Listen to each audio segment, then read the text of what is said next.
प्यार, जिसे हम सबसे खूबसूरत रिश्ता मानते हैं, लेकिन जब वही प्यार ऑब्सेशन और हिंसा में बदल जाए तो वो रिश्ता मौत का खेल बन जाता है। ये कहानी है श्रद्धा वालकर और आफताब पूनावाला की। एक मॉडर्न कपल जिनका प्यार दिल्ली की सड़कों से होते हुए 35 टुकड़ों में बंटी एक लाश तक पहुंच गया। दोस्तों, आज हम लेकर आए हैं आपके लिए इंडिया के सबसे डरावने और चर्चित क्राइम्स में से एक की पूरी सच्चाई।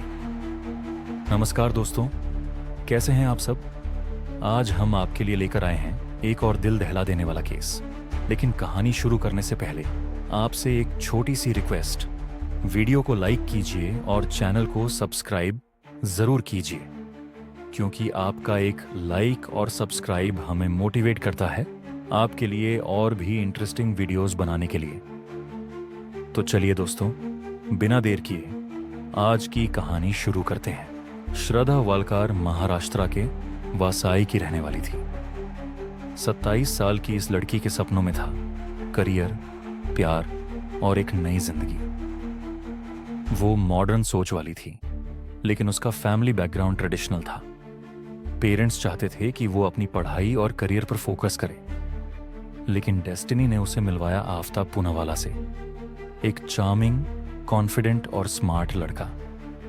पहली मुलाकात ने ही श्रद्धा को अट्रैक्ट किया।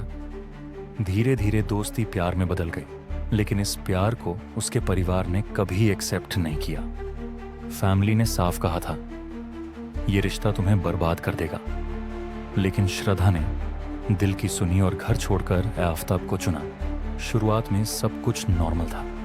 Movies, trips, social media posts, Shraddha और आफताब एक परफेक्ट कपल लगते थे। लेकिन इस रिश्ते के पीछे छुपी थी एक सच्चाई। आफताब का शॉर्ट टेम्पर, पोजेसिवनेस और कंट्रोलिंग बिहेवियर। दोस्तों के मुताबिक श्रद्धा कई बार ब्रूजेस लेकर ऑफिस आती थी। 2020 में श्रद्धा ने पुलिस को एक रिटन कंप्लेंट भी दी थी। उसमें उसने साफ लिखा था, अगर मुझे कुछ हुआ तो उसका जिम्मेदार आफताब होगा। लेकिन उस वक्त किसी ने इस वार्निंग को सीरियसली नहीं लिया। श्रद्धा बार बार अब्यूजिव रिलेशनशिप से निकलना चाहती थी, लेकिन आफताब बार बार उसे इमोशनल ब्लैकमेल करता था और आखिरकार वो ट्रैप्ड हो गई। 18 मई 2022, दिल्ली के मेहरौली का फ्लैट। श्रद्धा और आफताब के बीच फिर एक बड़ा झगड़ा हुआ। रिपोर्ट्स के मुताबिक श्रद्धा शादी की बात कर रही थी। आफताब इस टॉपिक को टालना चाहता था। गुस्से में आकर उसने श्रद्धा का गला दबा दिया। कुछ ही मिनटों में श्रद्धा ब्रेथलेस हो गई। उसकी जिंदगी वहीं खत्म हो गई। लेकिन क्राइम का सबसे हॉरिफाइंग हिस्सा इसके बाद शुरू हुआ। आफताब ने इंटरनेट पर सर्च किया, how to clean blood stains, how to dispose a body. उसने श्रद्धा की बॉडी के 35 पीसेस कर दिए। इन पीसेस को उसने 300 लीटर के फ्रिज में रखा।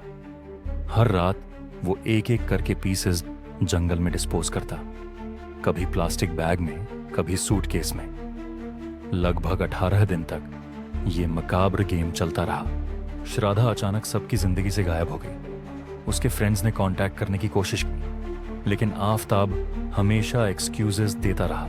वो बिजी है, उसका फोन खराब है। फैमिली को शक हुआ। आखिरकार श्रद्धा के फादर ने मुंबई पुलिस में कंप्लेंट दर्ज की। केस दिल्ली ट्रांसफर हुआ और इन्वेस्टिगेशन शुरू हुई। इन्वेस्टिगेशन का खुलासा, दिल्ली पुलिस ने इन्वेस्टिगेशन शुरू की। कॉल रिकॉर्ड्स, डिजिटल फुटप्रिंट्स और नेबर्स से पूछताछ की गई। पुलिस ने जब आफताब को इंटरोगेट किया तो शुरुआत में वो चुप रहा, लेकिन क्रॉस क्वेश्चनिंग के बाद उसने कन्फेशन कर लिया। उसने पुलिस को बताया कैसे उसने मर्डर किया, बॉडी काटी और डिस्पोज किया। पुलिस ने उसकी निशानदेही पर जंगलों में सर्च ऑपरेशन किया। कई बोन्स, टीथ और बॉडी पार्ट्स रिकवर हुए। डीएनए टेस्ट ने कंफर्म किया ये श्रद्धा के ही थे। ये एविडेंस केस का सबसे बड़ा टर्निंग पॉइंट था। ये केस सिर्फ एक क्राइम स्टोरी नहीं रहा, बल्कि पूरे देश में डिबेट का इश्यू बन गया।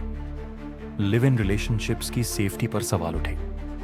इंटरफेथ रिलेशनशिप को लेकर कई पॉलिटिकल स्टेटमेंट्स आए और सबसे जरूरी, विमेन सेफ्टी और अब्यूसिव रिलेशनशिप्स को लेकर अवेयरनेस बढ़ी। ये सवाल सबके सामने है, क्या श्रद्धा को बचाया जा सकता था अगर उसके वार्निंग्स को गंभीरता से लिया जाता?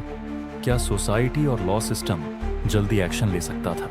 दोस्तों, श्राद्धा वॉकार का मर्डर हमें एक गहरा लेसन देता है। प्यार कभी भी अब्यूज और वायलेंस को जस्टिफाई नहीं कर सकता। अगर किसी रिश्ते में रिस्पेक्ट और ट्रस्ट नहीं है तो वो रिश्ता खतरनाक है। श्राद्धा आज हमारे बीच नहीं है, लेकिन उसकी कहानी हमेशा एक चेतावनी बनी रहेगी। आपको क्या लगता है, इस केस में जस्टिस मिलने में और कितना वक्त लगेगा? कमेंट सेक्शन में अपनी राय लिखें। और अगर आपको ये वीडियो इन्फॉर्मेटिव लगी तो लाइक, शेयर और सब्सक्राइब करना ना भूलें आपके अपने क्राइम डेयरी चैनल को, जहां हम आपके लिए लाते हैं ऐसे ही सच और डरावने क्राइम स्टोरीज।